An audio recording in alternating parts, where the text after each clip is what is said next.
2 jours après le report des élections nigérianes, comme dans de nombreuses autres parties du pays, la vie reprend peu à peu son cours à Lagos.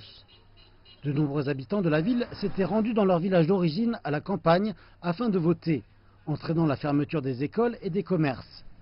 Une démarche qui devra être reproduite une semaine plus tard, le 23 février. Les deux principaux rivaux, le président sortant Muhammadu Buhari et l'ancien vice-président Abubakar Atiku, ont chacun condamné le report de l'élection. La commission électorale a expliqué que le délai était nécessaire en raison de problèmes logistiques. De ma part, en tant que président et de la part des commissaires, nous nous excusons pour ce qui s'est passé. L'incrédulité initiale fait place à présent à la frustration. Et on s'inquiète de ce que la participation électorale puisse en être affectée. Moi, je ne suis pas disposé à aller où que ce soit. Si le scrutin avait eu lieu normalement samedi dernier, l'attention se serait portée en ce moment sur le centre de décompte des bulletins à Abuja.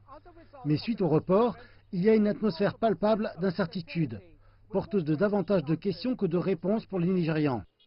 Ça suffit. C'était la réaction initiale de l'avocat Liborus Oshoma lorsqu'il a eu vent du report. Les deux élections précédentes au Nigeria, en 2011 et 2015, avaient toutes deux connu des délais.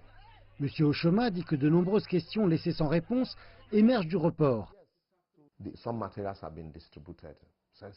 Du matériel électoral a été distribué, sensible et non sensible.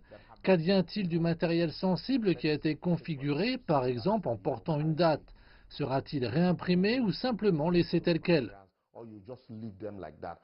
Il faut ajouter à cela que les lecteurs de cartes numériques, dont certains ont déjà été distribués, doivent être reconfigurés. Et dans certains bureaux de vote, les noms des électeurs doivent être encore rendus publics, comme la loi l'exige. Il est nécessaire de commencer une campagne médiatique pour appeler à voter, car ce qui est arrivé découragera très certainement de nombreuses personnes d'aller voter. La commission électorale affirme quant à elle qu'elle sera prête d'ici au 23 février, malgré les énormes défis.